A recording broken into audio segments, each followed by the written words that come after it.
ये एक करीबी खानदानी मामला है। हुदैबिया पेपर मिल के मामले में जब आप डायरेक्टर्स और शेयर होल्डर्स पर नजर डालें तो ये सिर्फ पूरा शरीफ खानदान, करीबी खूनी रिश्तेदार और चंद कजन्स हैं जिनका जिक्र डायरेक्टर्स के तौर पर भी किया जाता है। रमजान शुगर मिल की शेयर होल्डिंग पर नजर डालें तो आपको अंदाजा होता है कि उसे चीफ एग्जीक्यूटिव ऑफिसर जनाब हमजा शहबाज चला रहे हैं। शहबाज शरीफ नवाज शरीफ के छोटे भाई हैं। वो पंजाब असेंबली के रहनुमा थे जबकि उनके भाई वजीर आजम थे। उन पर शरीफ खानदान की मलकियत वाली कंपनी रमजान शुगर मिल के जरिए 10 करोड़ डॉलर की मनी लॉन्ड्रिंग का इल्जाम है। उन कम तनख्वाह वाले मुलाजिमीन के नाम पर अकाउंट खोले गए जो मत में नहीं आते।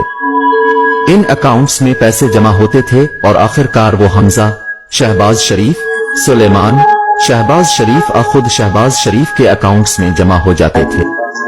दरअसल ये फाइलें जो आप यहाँ देखते हैं, इसमें नाम दिए जाते हैं, ये बैंकिंग दस्तावेजात देते हैं, चालान देते हैं, वो सब कुछ जो उन तमाम बैंकिंग रिकॉर्ड्स में दर्ज है, कम उजरत वाले मुलाजिमीन के नाम देते हैं।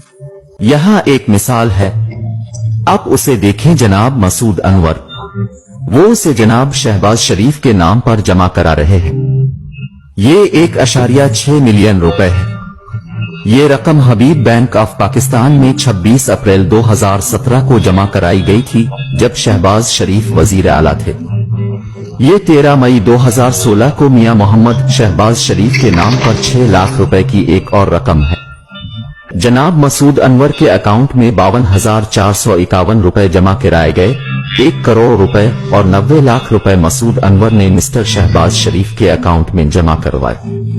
अब आप पूछ सकते हैं कि मसूद अनवर कौन है?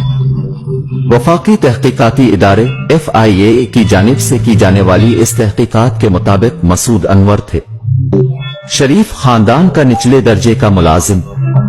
आपके अपने खानदान का रुकन वजीर खजाना है और आपका दूसरा भाई वजीर आजम है। लिहाजा इस वक्त पूरी बैंकिंग चीन उनकी सहूलत के लिए मौजूद थी और मैं तहकीकात में शामिल एक जराये से बात कर रहा था। चूंकि एक बार जब उन्होंने बैंकरों से पूछा कि ये उनकी नाक के नीचे कैसे हो रहा है और उन्होंने इन तमाम सरगर्मियों को क्यों नहीं रोका, तो उन्होंने कहा कि लोग बंदूक बरदारों के साथ बैंकों में आते थे और एक खातून तफ्तीशकारों ने कहा कि वो एक बैंकिंग अफसर को रो रही थी कि हम क्या कर सकते थे। बैंक मैनेजर्स को बैंक के आला ओहदेदारों का फोन आता था। बैंक खुद शरीफ खानदान की करप्शन पर पर्दा डालने के इस गठजोड़ का हिस्सा थे। नाम निहाद पनामा पेपर्स में मनी लॉन्ड्रिंग और टैक्स चोरी के इल्जामात हैं। इसमें आलमी रहनुमा शामिल हैं और जहां उनमें से कुछ पर टैक्स से बचने की कोशिश में अपना पैसा छुपाने का इल्जाम है। ये पाकिस्तान के लोगों के लिए हैरत की बात थी क्योंकि ये बैन अल-अक़वामी सतह पर सामने आया था। इसकी साख बहुत ज्यादा थी क्योंकि इससे पहले कई सालों से शरीफ खानदान इस खबर को इस्तेमाल करता रहा है कि उनके खिलाफ ये तमाम इल्जामात सियासी मुहर्रिकात पर मबनी है। पनामा पेपर्स में नवाज शरीफ के 3 बच्चों के नाम हैं। उनका खानदान ऑफशोर अकाउंट्स के जरिए लंदन में जायदादों का मालिक है। नवाज शरीफ की बेटी ने लंदन में जायदाद रखने से इनकार किया है। इसके दस्तावेजात मुबैना तौर पर के हैं और जाहिर करें कि वो जायदादों की ट्रस्टी है, मालिक नहीं। लेकिन वो दस्तावेजात की ये पूरी नामी फॉन्ट में लिखी गई है जो 2007 तक दस्तयाब नहीं थी। अगर आप 1992 और 93 को देखें तो ये बहुत अहम वक्त है। मरियम के असासों में 21 गना इजाफा हुआ है और 1 साल में इसका कोई जवाज नहीं है। आप एक कारोबार के मालिक नहीं हैं। आपके नाम से कोई कारोबार नहीं है लेकिन आपके असासे 21 गना बढ़ रहे हैं। 1992 में मरियम नवाज 19 साल की हो गई। पनामा पेपर्स के इंकशाफात के बाद पाकिस्तान की तहकीकाती एजेंसी ने शरीफ खानदान के माली मामलात को निकाला। मुश्तरका तहकीकाती टीम को बुनियादी तौर पर पता चला कि मिस्टर नवाज शरीफ आमदनी के मालूम जराए से बनाए गए असासों का जवाज पेश नहीं कर सके। ये अहम इल्जामात में से एक था। मामले को फौजदारी कार्रवाई के लिए भेज दिया गया था। फौजदारी इस्तिगासा में एक मुकदमा था जो तकरीबन 1 साल तक चलता रहा और इस मुकदमे में नवाज शरीफ की तरफ से इनकी दौलत की असल लंदन में उन 4 फील्ड फेयर्स की वजाहत के बारे में एक भी जवाब नहीं आया। वो पैसा कहाँ है जो वो कभी साबित नहीं कर सके थे। शरीफ खानदान का शुमार पाकिस्तान के अमीर तरीन अफराद में होता है लेकिन उनकी दौलत की असलियत अभी तक एक मुअम्मा बनी हुई है। इस वक्त अपनी फेयर में जिस फ्लैट में रह रहे हैं, इसका नाम दरअसल गुज़िश्ता साल पाकिस्तानी अखबार दी न्यूज में उन 4 फ्लैटों में से एक के तौर पर लिया गया था जो आपके वालिद ने मुख्तलिफ स्विस और ऑफशोर कंपनियों के जरिए गैर कानूनी तौर पर खरीदा था। तो नहीं, जो लोग असल में इसके लिए हमें मोरिद इल्जाम ठहरा रहे हैं वो अदालत में जाते हैं और इसे साबित करते हैं। लेकिन क्या आप जानते हैं कि आप जिस फ्लैट में रह रहे हैं इसका मालिक कौन है? ठीक है, अभी ये सवाल नहीं है। तो नहीं, लेकिन ये वो सवाल है जो मैं आपसे पूछ रहा हूँ। क्या आप जानते हैं कि फ्लैट का मालिक कौन है? ठीक है, ये किराया पर है, ये मैं हूँ। मैं किराया की बुनियाद पर फोन कर रहा हूँ जो हर चौथाई पाकिस्तान से आता है।